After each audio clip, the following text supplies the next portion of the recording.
I'm Alexi Worth. I'm here to offer a very brief introduction to my friend Ann Harris. So Ann was born in Cleveland, right?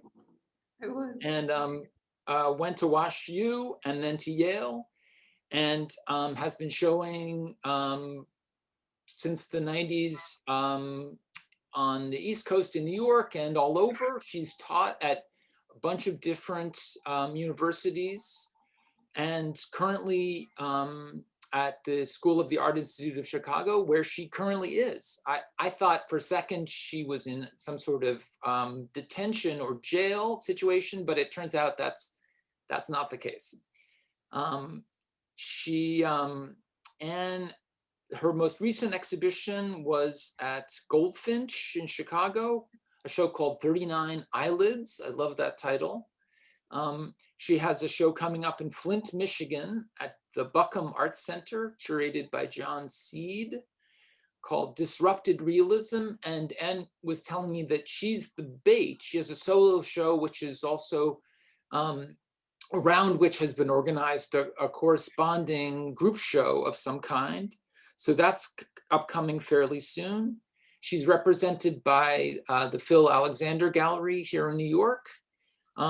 She has a number of interesting sideline projects, including The Mind's Eye, an experimental project about collaborative self-portraiture.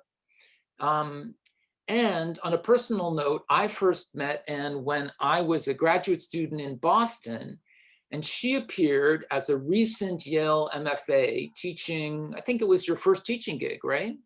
It was actually my second, but but I was a baby. I was a baby teacher. Well, she was a huge breath of fresh air in that program. Super articulate, super energetic, young, already accomplished painter. I remember vividly her appearing seemingly out of nowhere and being hugely impressive and super fun.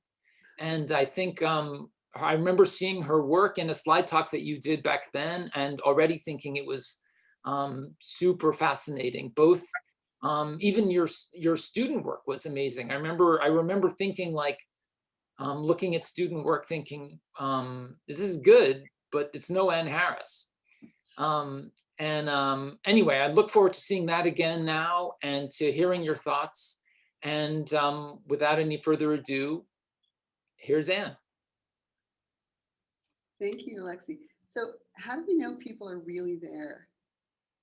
Like, participants 105. I think that tells us that they're here. And I think I guess we're not given a list, but we're just going to trust. Somebody just wrote here. Okay, this is good. Okay, it's so weird. It's like, I'm just going to give my lecture to you, right? So yeah. I guess what I do is I share my screen, right? Yeah. Okay, so I'm going to do that. Yes, more panelists are affirming their presence, which is nice. Excellent. So I'm sharing, and I'm assuming you all can see this. I'm going to put this in here, right? You can see my desktop's kind of clean. I cleaned it for the occasion. It was a mess beforehand. I also wanted to tell you all that I've got this weird setup I'm not used to. So hopefully I'll be okay with it. I've in the last few years become accustomed to using PowerPoint with the presenter view, and so I have for parts of the lecture specific words that I say, things that I read. This keeps me on task because I tend to talk a lot. And I was telling Alexi, he said, you shouldn't use a script. And I said, no, I have to, because I'm such an expert on me that I just go on and on forever. So I have some sections that have writing. You can actually see this little bit here, right? And so, but I can't have you all seeing the presenter view, right? So I've got two computers set up here. I'm going to try to hit the buttons at the same time so I can show you all the slideshow while I read it off the other computer. And I'm going to start right in here, play from the start. All right. And what I'm doing is I'm trying to fold together some of the different things that I do in this. And I'm using some things that I've written to help me make points about my work. So I'm going to start with an essay I wrote in, when? 2014 or so. It was for a publication called The Tilted Arc, and it's called The Eyelid as Metaphor. And in the last couple of years, I've been using it as an artist statement. It tells you something about the way that I think. And so this is the beginning of that. I had a breakthrough in my painting when I began thinking metaphorically. I started with a vein in a forehead, and then the realization that everything could be vascular. And this is probably around the time when you first saw my work, Alexi. Yeah, Right? I remember this painting, yeah. Sorry, I went too far. I'm already not used to it. Come on, honey. There we go. All right, so tendrils of hair became capillary, as did tendrils of light. Stripes in a shirt were arterial. A scrunchy hairband, a thrombosis. This was a key for me to unlocking invention. Since then, I know I'm rolling when I'm painting inside a metaphor. The eyelid has been a favorite for many years. After all, what is an eyelid?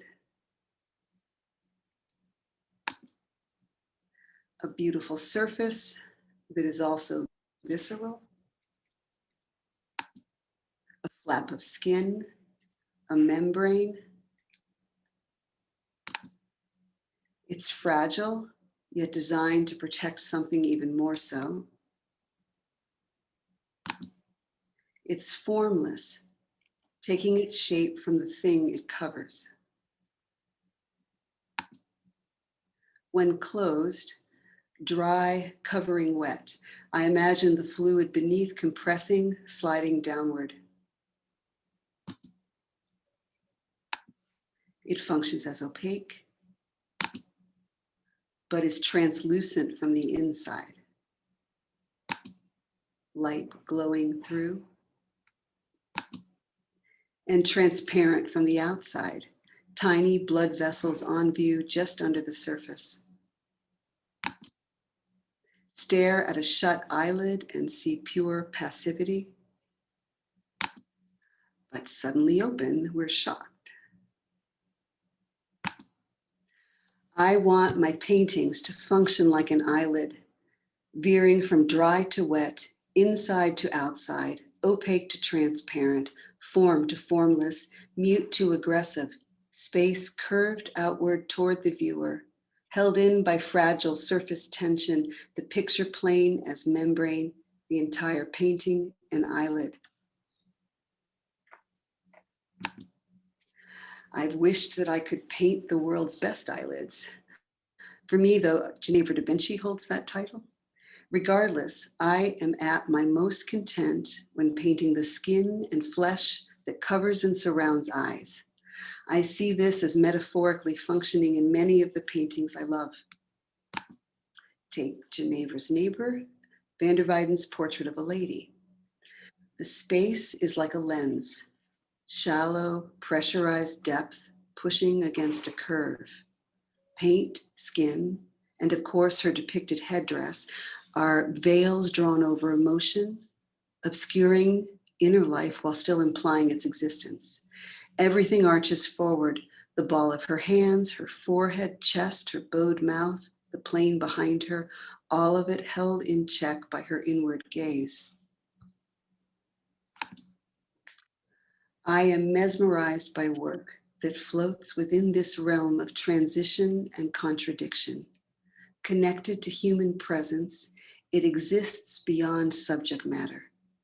I've had this same swelling, hypnotic experience in front of, among others, Goya,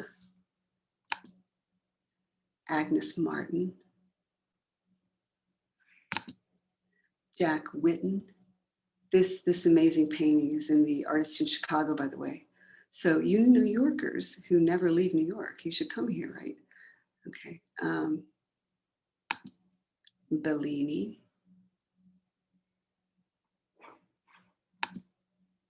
and Dirk Boots' Mater de la Rosa, which in the essay I write, I visit weekly, but I haven't been able to visit her weekly in the last year.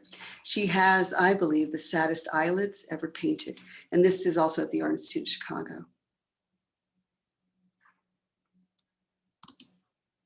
And then here, I take a jump. So this is the mind's eye, which Alexi mentioned. It's an ongoing drawing project, which I'll discuss as the lecture unfolds. I'm going to weave it together with my work. It brings together relationships between my work, my teaching, my curating, also the community I'm in, the context I'm in, even my philosophy, whatever that is. It feels weird to say my philosophy like I have one. That includes my politics.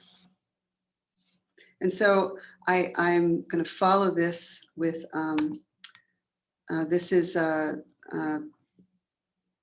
these images are laced together with writing that goes with the Mind's Eye project. And I have a kind of lecture that I give when I'm talking about it or when I'm hoping people want to work with it. So the premise of the Mind's Eye begins here. We all look in mirrors. And we all draw. Marks on a surface. The mark is a figure and the surface is the ground. Both mark and surface are transformed.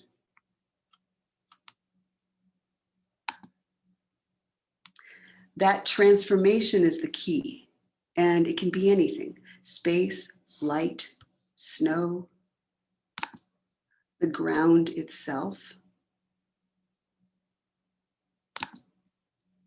And we use the ground, actual earth, to do this.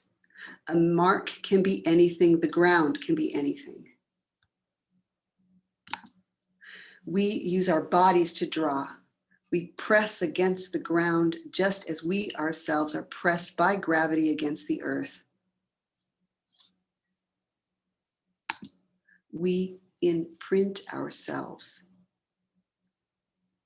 We figure the ground. It's a record of our existence. An indexical mark that also stands for ourselves. So a drawn mark is more than just a tool for depiction. It's a fact and it's a metaphor. So this is an actual bite. It is an actual record of Jasper Johns' teeth. It is also a scream, a tiny head embedded in the air that surrounds it, and a figure embedded in its ground. And so is this. This is a student's drawing. It's literally dirt on paper, but it's also an organization of marks that transform a ground. And so here we see space, air, floor, and a human being in motion. The organization of marks transforms paper, the ground, into a world. We are born recognizing transformation. And we seek to transform. We ask, what will happen if I do this?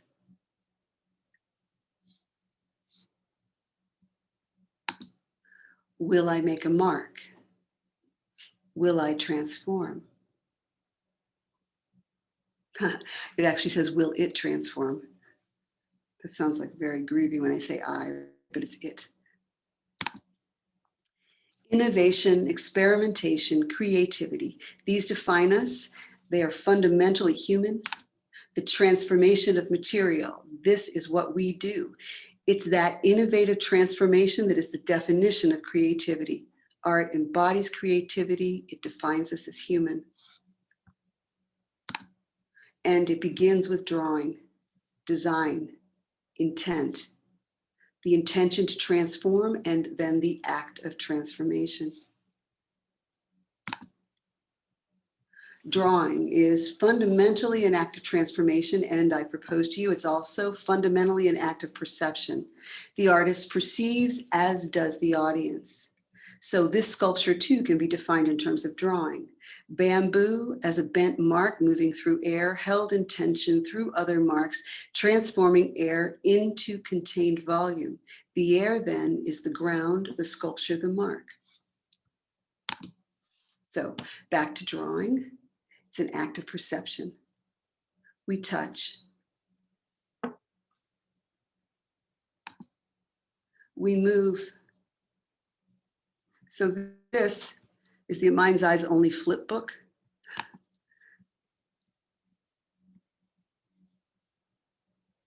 Which I think is hoot. Okay. We listen.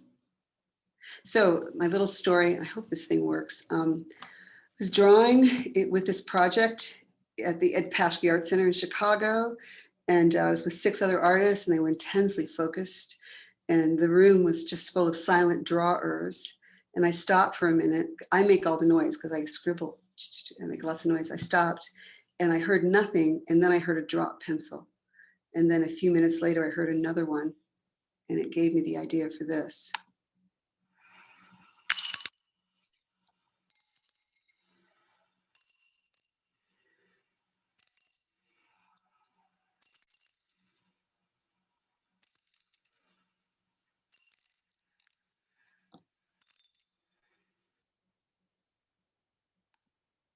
Which is cute, I know. Okay. And the act of drawing, of transforming a ground, of making our mark, of marking our existence, the fact that we all do it, that I do it, and you do it, and that each of us is singular, as is our mark. This act ties drawing always to a declaration of self. This becomes particularly trippy when we are perceiving ourselves, considering our reflections. We look through the lens of our minds. When drawing, we then use our minds to interpret and translate what Oliver Sacks refers to as visual imagination. And that little ditty comes from his book, which is called The Mind's Eye, EYE. Picasso talks about Giacometti painting and drawing a person at that exact moment in the distance when you first recognize them. We will never know ourselves as that whole. Self-perception is malleable. And this is where I start. So this is a page from my junior high school yearbook. This is me. And what you maybe can barely see, I hesitate to zoom in on it because I'm afraid I'll mess something up and never be able to go back, is that I'd gone in and I erased my face. And then I tried to redraw myself the way I wished I was, which is incredibly sad. And I tried to give myself fuller lips and to straighten my hair out. I think I even tried to lower my forehead. And many years later, when I went with my parents' friend, my boyfriend, Paul, to meet them, he went into my stuff and dug this out and said, "Oh my God." And he said, "Anne, this is what you're doing now." And he was right. So if I keep going, since that 12-year-old drawing makeover, I've been in some respect or another redesigning myself to reflect the way I felt when I was 12.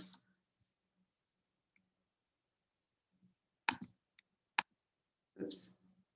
Come on. As an artist, I've been playing with this idea of self-redesign or reinvention for almost 30 years. I'm intimately familiar with my parts, but my whole is a mystery. This gives me liberty to redesign, to reinvent, to aim for something other than likeness. It's a license to invent. This is fiction. looking out from inside one's own skin at one's reflection, trying to look back in. It's an inside-out invention. And sometimes autobiography can be folded into it. So this combines memory and scrutiny and invention. I came to realize really after I painted them, and really from a piece of writing by Miles Unger, that these are actually a kind of mask or costume or container. I desperately wanted them to feel honest, and I think that they do. I mean, these are good paintings, but they are an invention. They're artifice. So back to metaphors. This is a closed fist. I was thinking about a closed fist as somehow being fragile. I was trying to figure out whether I could make the whole painting about the soft spot. These are very tiny. This is my son, newborn. These little fingers I thought of as like little nursing baby mice. And let me invent. I'll go through some of these. These are mid to late 90s, around late 90s, 2000.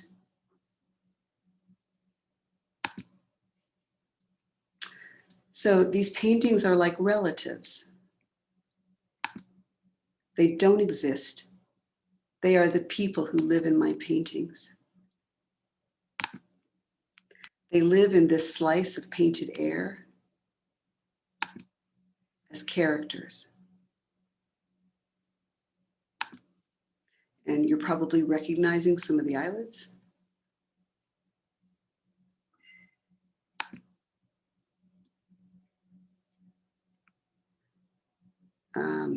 This painting on the left, the young woman who posed for it, she worked in a coffee shop across the street, and she was amazing to look at. She looked like a Botticelli. This really doesn't look like her, but I then took this painting as a template, I flipped it and started this other painting. And these I think of as middle-aged mortal angels. It's a tiny angel. Those were the ones before were like 44 inches tall, and this is maybe 10 inches tall. So just, dates. This maybe also is like 44 inches tall. This is 2010, 2012. So basically, I think I'm painting over and over the same freaky self-portrait.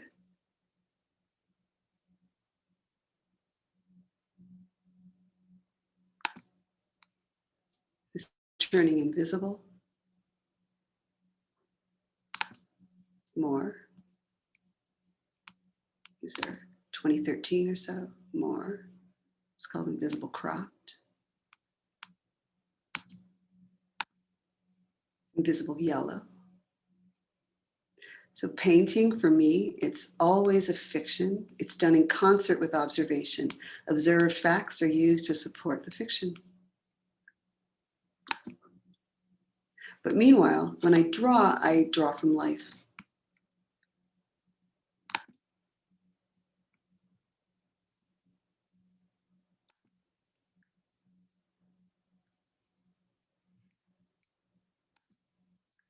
And in this case, death. This is my mother's death.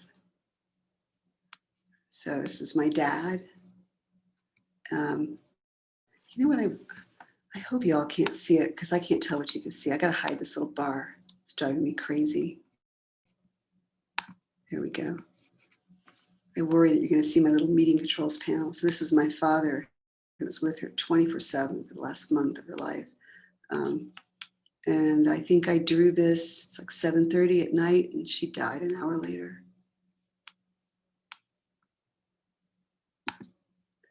And this is a drawing binge, which was a reaction to that death. So I had a period where I didn't draw at all for a few months. and then I jump back in. These, to give you scale, this is my studio wall. It's about 20 feet long. And I called this group Figuring Ground. And you may have figured out that for me, figure ground is an existential metaphor. We, the figure, walk across the earth, the ground. What effect do we have doing that? How do we shape the world? How does our world shape us?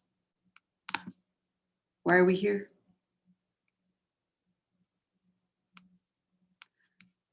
I love talking to students and making figure ground a great big deal because it goes from the realm of a kind of dry, formal problem to something that's like everything. These are painted drawings, basically. I mean, there's paint, but I'm thinking like I'm drawing. And collage, which, I mean, so many artists use collage, but for me, it's like, what? I can use collage? It seems so radical. Okay, I often draw in binges.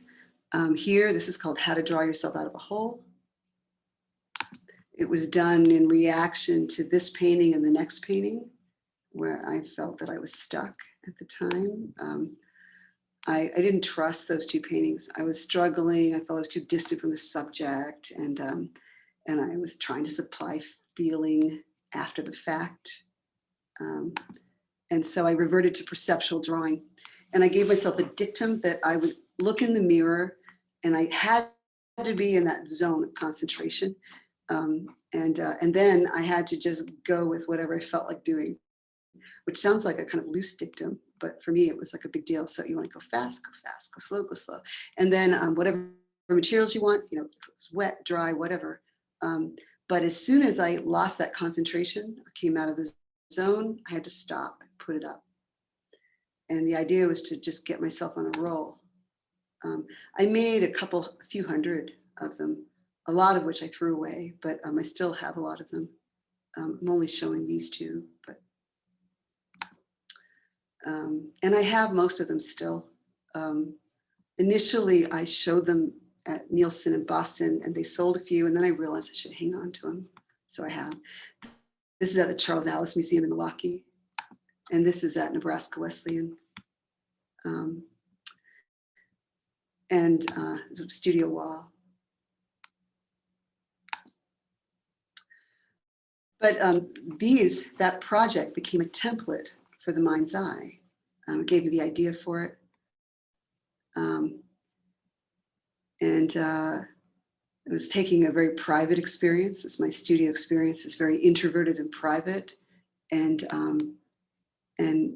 turning it outward. The mind's eye is an ongoing, traveling, drawing conversation, I call it, that accumulates an archive of drawings as it goes.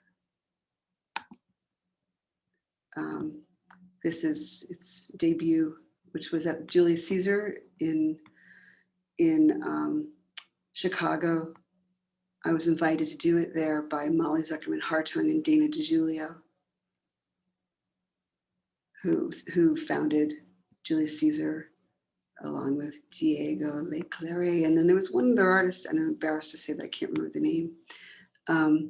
The goal is, this seems kind of pat as I'm looking at it, but I have it written as, the goal is to generate in-depth exploration and discussion about self-perception and drawing while engaging a wide breadth of artists. And I'm sure I wrote that out for some grant, which I've never gotten. But anyway, so I draw in the gallery looking in a mirror, and I invite other artists to join me and do the same, although many don't use a mirror. I provide the paper, and I provide some simple drawing materials. Artists can bring their own materials if they want. They can make as many drawings as they wish. They can come as often as they wish. I just ask them to commit to a full session. And when they feel something is ready, they put it up on the wall. And I ask that they put it in some kind of tangential relationship to other work that's on the wall. And I've done it in a lot of different places. This is at a high school. This is at an art school in Memphis. Central Missouri, University in Central Missouri. And this is at an art center in Bloomington, Indiana. I'm kind of weirdly passive. I sort of put something out about it, and then people ask me to come, and I come. This is the Ed Paschke Art Center in Chicago. Dalton Warehouse in Los Angeles, which is it was a very groovy space.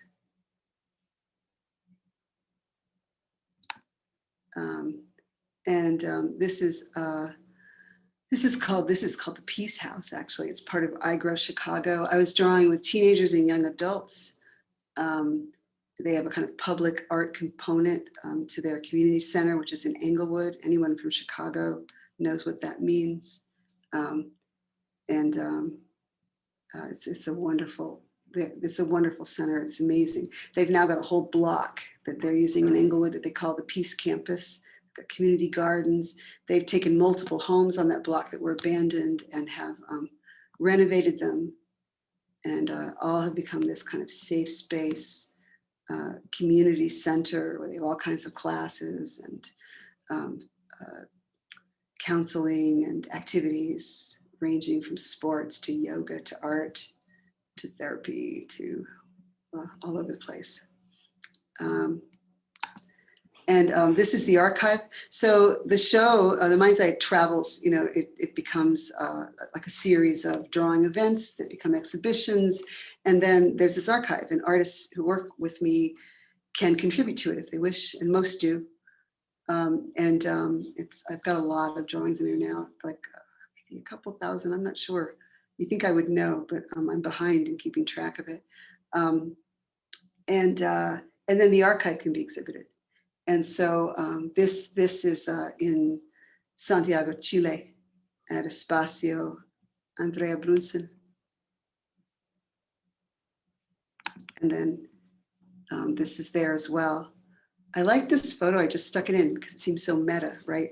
Here I am talking to you all about the mind's eye while showing you a picture of myself talking about the mind's eye, while showing a picture of the event where I am talking about the mind's eye. Anyway.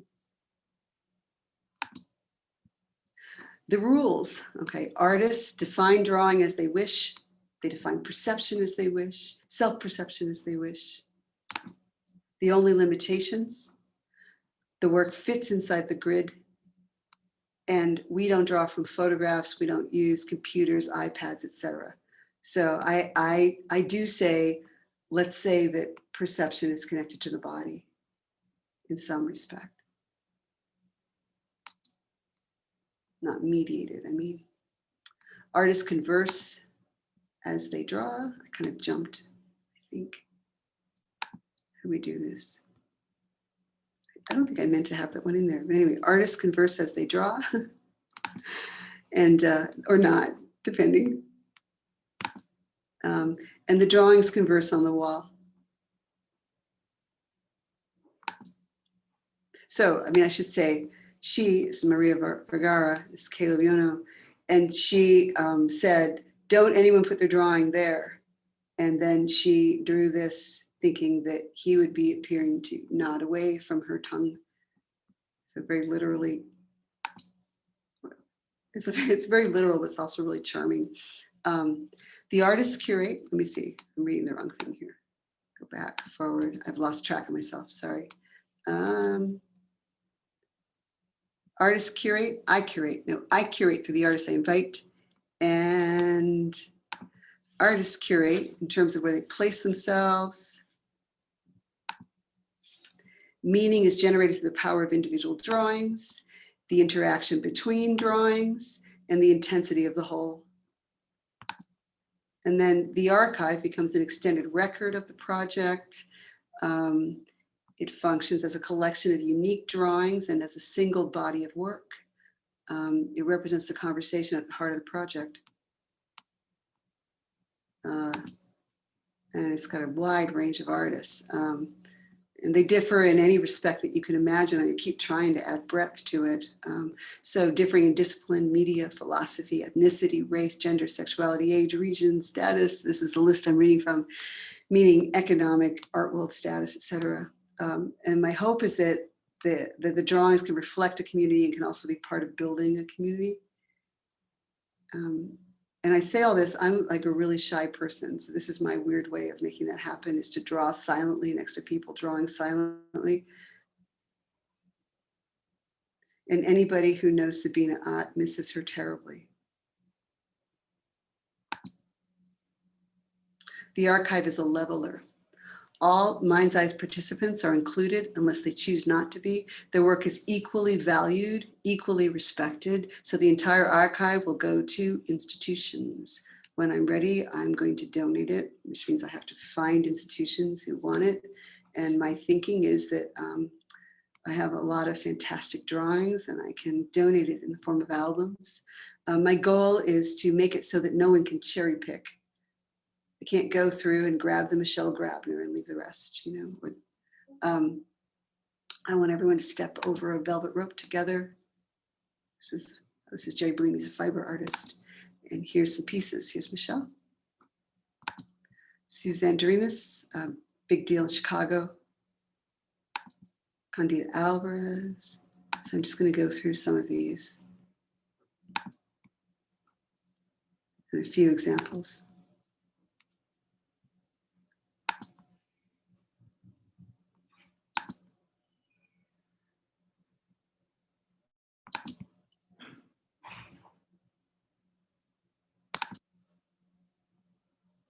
Jin Lee's an amazing photographer.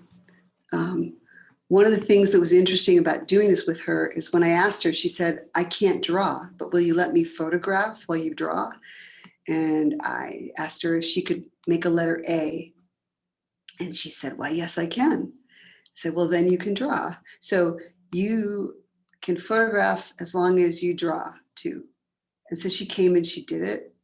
And the first drawing she made, she's actually participated in the project twice, but the first drawing she made was this beautiful watercolor. It was gorgeous. And all around the perimeter were little A's. And she said that anytime she started to feel anxious about the drawing, she'd make an A. It's Kristin Calabrese. She's a fantastic artist in LA.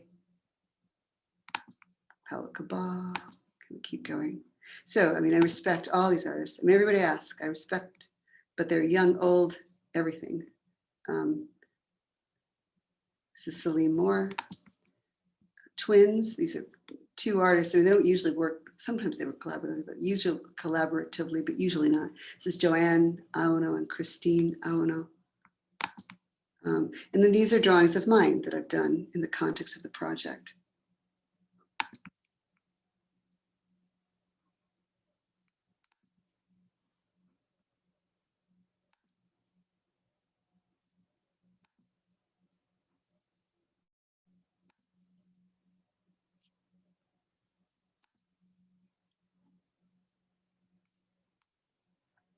So I use like anything I feel like, basically. I have like a big pile of stuff in my studio. So this has, what does it have? Watercolor, charcoal, graphite, pastel, ballpoint pen, all kinds of different things.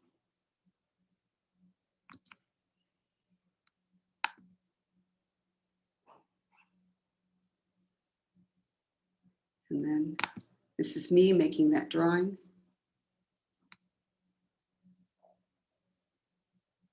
And then back to the studio. And so I'm getting to the home stretch. So I'm back to invented paintings. And this is the first painting I ever made in which from start to finish, I was just making it up. I wasn't looking at anything. Except at one point I took out one of my mom's wigs and figured out the hair. She has a gray wig. And I got all of her wigs.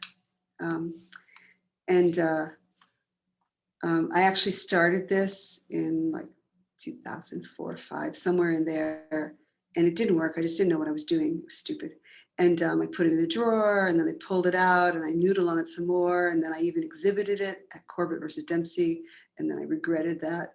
And then I put it back in a drawer, and then I pulled it out a number of years later and went right back into it and resolved it.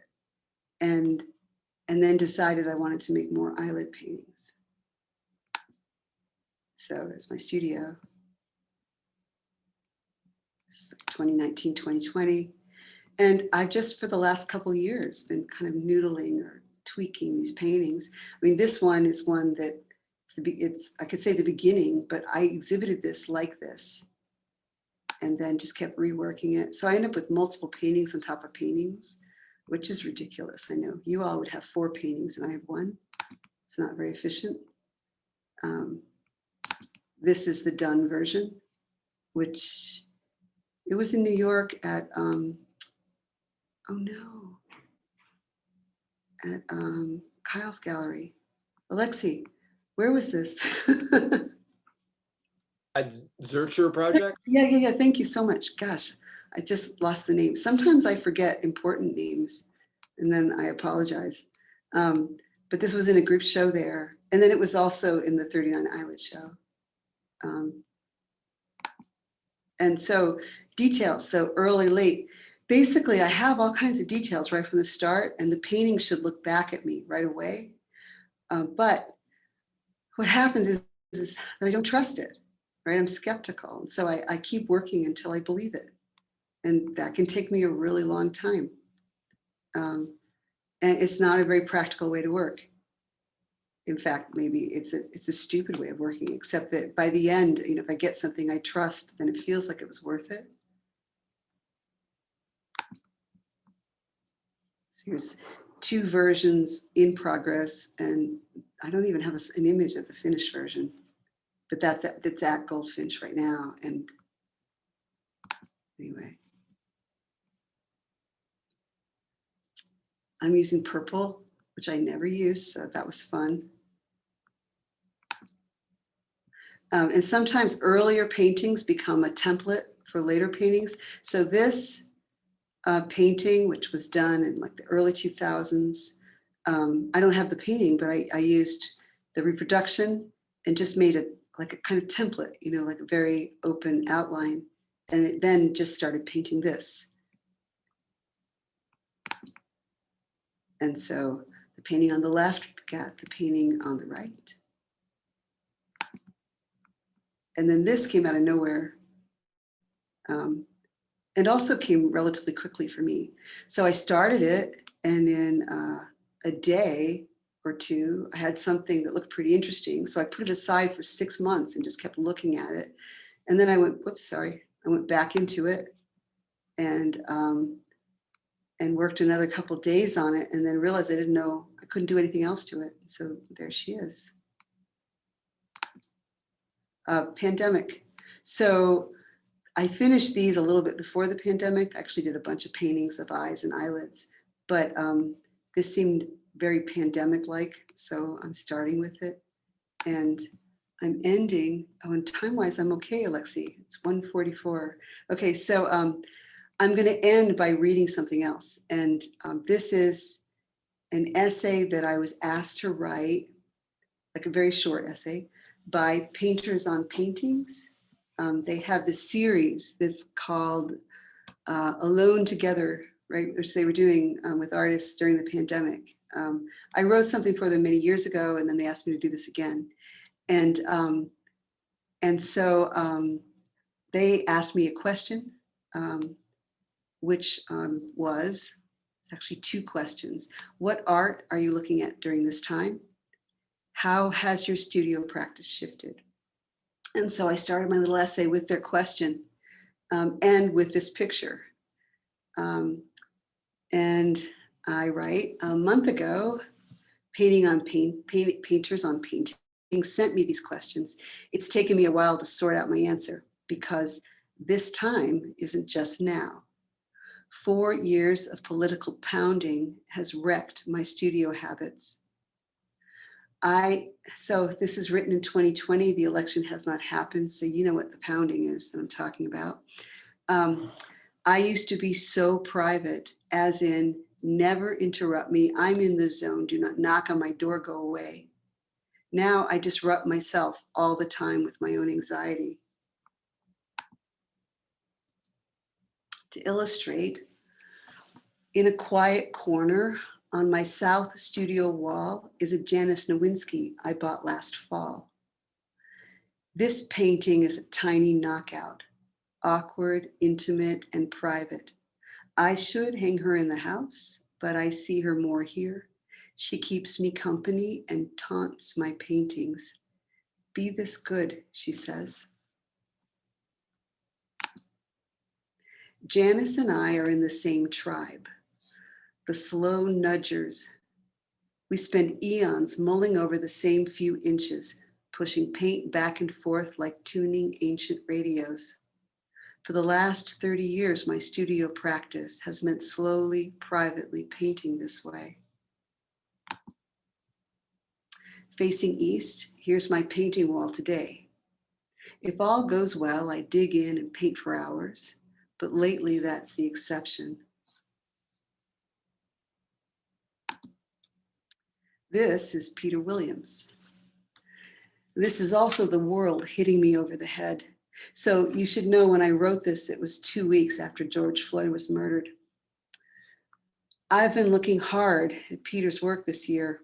I'll add, Peter owns several of Janis's paintings, so we love the same painter.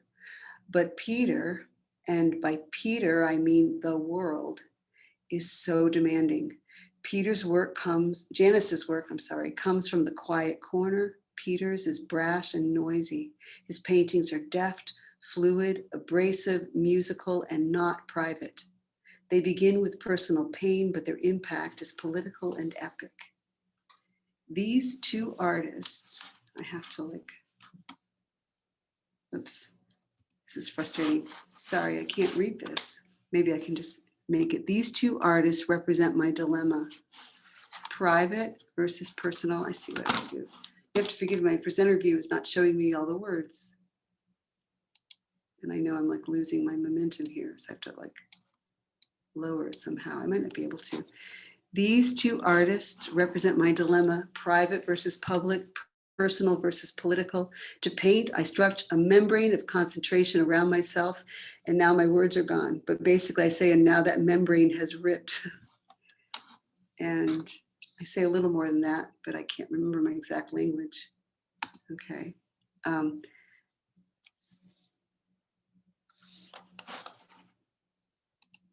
So I think about Peter's paintings. I think about their fundamental contradiction. They are an exquisite gutting. He paints with reverence the eviscerated body of monumental oppression. His artistic kin include Grunwald, Kahlo, Salcedo, and Marshall. I think about what Peter refuses us, illusion and comfort. And I think about what he gives us, empathy and a deep love for painting. These gifts then push me back to work. And when I'm working, worry disappears. My introverted pleasure overrides everything.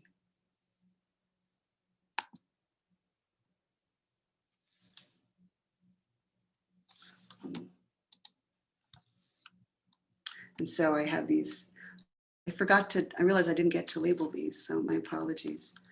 But this would be Grunwald and Carrie James Marshall, Frida Kahlo, and Salcedo. And this is me painting this in the studio now. So a few days ago, I was Zooming with my friend, the painter Tully Sater, about all of this. White guilt, fear, ruined concentration, hating Trump, activism, and loving painting. Tully consoled me by quoting Susanna Coffey, who a lot of you probably know. She taught at the Art Institute for many, many years until very recently. But I believe she's now teaching in New York. I know she lives in New York, right?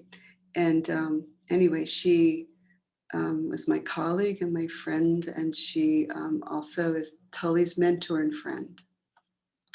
So she said to Tully, And so he said to me, if you don't make your paintings, who will?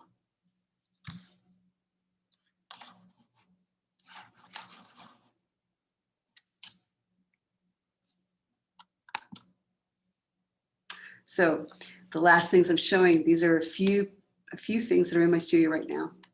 This is a redux. So remember, this goes all the way back to that first painting I showed you.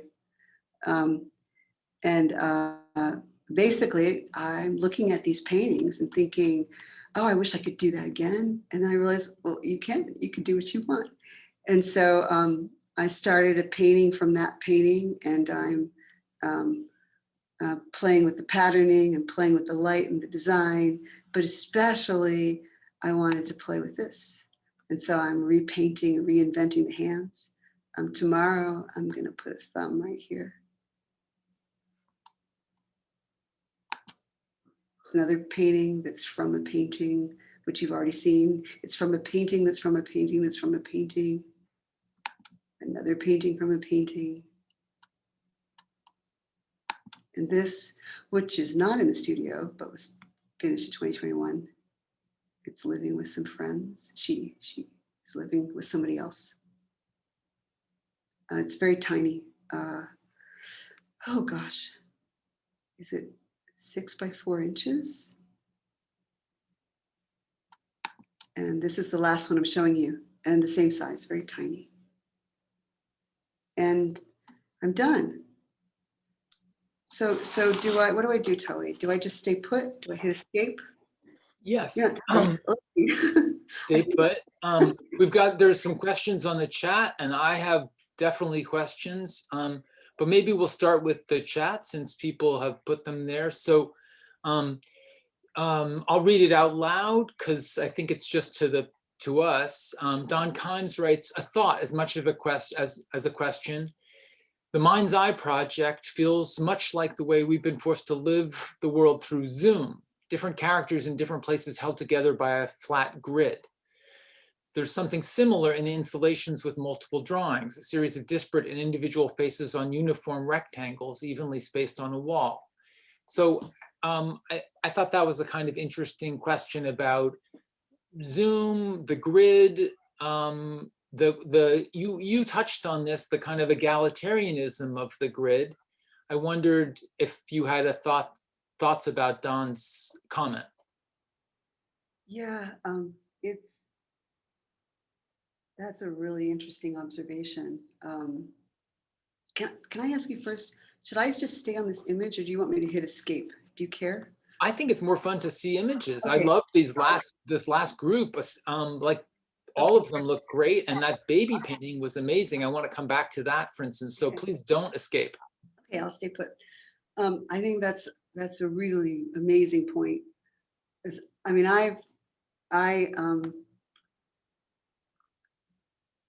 like one of the things, and I know Don, I haven't actually met Don in person, so this is kind of interesting because my connection to him is online, but we've had this conversation about teaching virtually and how much of a deficit it is, right?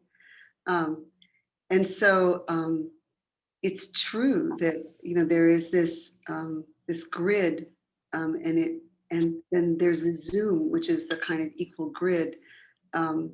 And then, of course, you all are seeing this project, the Mind's Eye, virtually, right? I mean, anytime I do a slide lecture, you'd be seeing it in slides too.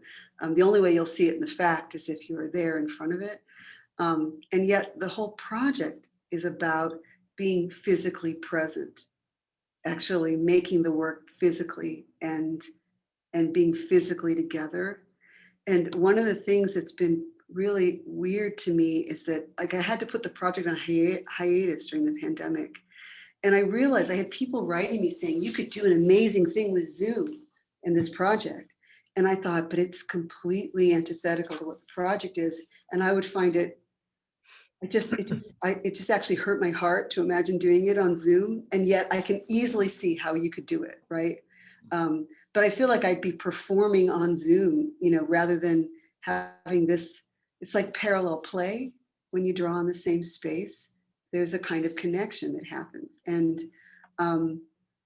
And I had like I had some things lined up. It was supposed to go to the Kansas City Art Institute. I was going to go work there for a week, and that's been put on hold. And so there's some other things that were lined up, and it's just been suspended, right? But the point that he makes really, it makes me think. And I have to think about it. We don't have that much time. One of the things I wanted to ask, and then I'll get back to some of the chat comments. When you talked about Peter Williams, it seemed like you mentioned your dilemma, and it's something I think that probably crossed a lot of minds. The extreme, beautiful narrowness of your work. Really your whole career, with a few exceptions, is a kind of fictionalized, elaborated mugshot format. And then Peter is the opposite. Yes. And I know that your political commitments and interests, the Mind's Eye Project, of course, you're somebody with an expansive curiosity and imagination. So naturally, there's pressure there to bust out, and yet you've been so committed and loyal to the narrowness. And I'd love to hear more about that dilemma.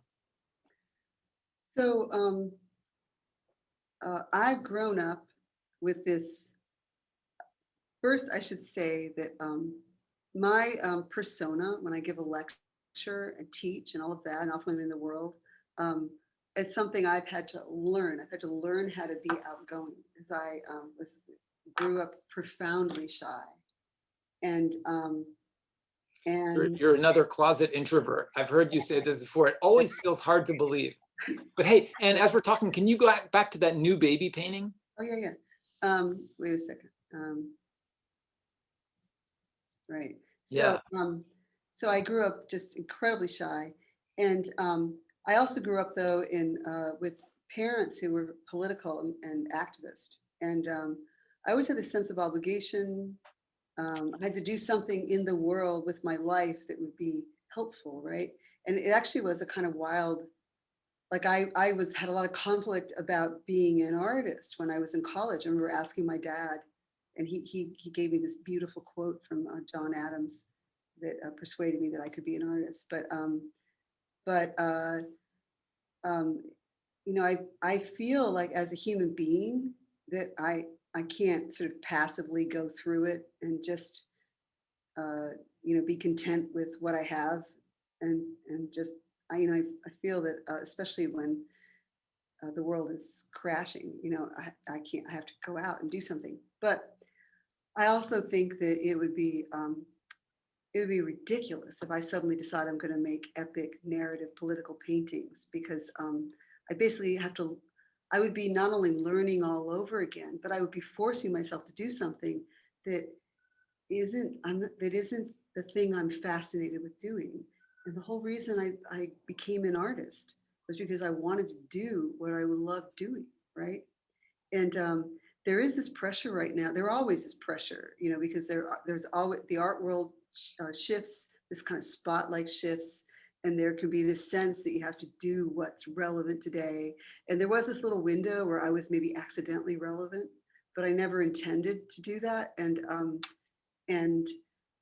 But it's been a kind of struggle, because I feel guilty when I start thinking about it, and that's, does that answer your question? You feel guilty when you think about which? When I think about what I do, and that's in the studio, if I'm just standing outside my own work and not making it, I can feel it's not just guilty. It's like, is this even relevant? What am I doing? Does it even matter?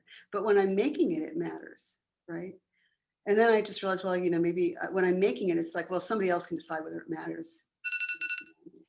But basically, yeah, it's a struggle.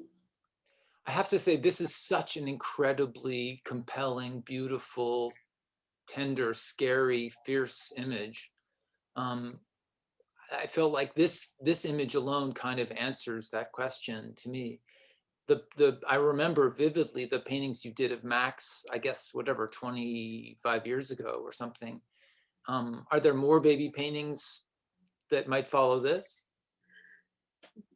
Maybe, I actually started some, and it's again, I sort of think of it as kind of a redux, but I'm like looking at old work, and then and this one in particular is weird because this was like 20 years ago was a drawing on this surface, and I thought it didn't work, and then I just went back into it and started painting it a few months ago, and yeah, I want to do I have the beginnings of some others, and we'll see what happens.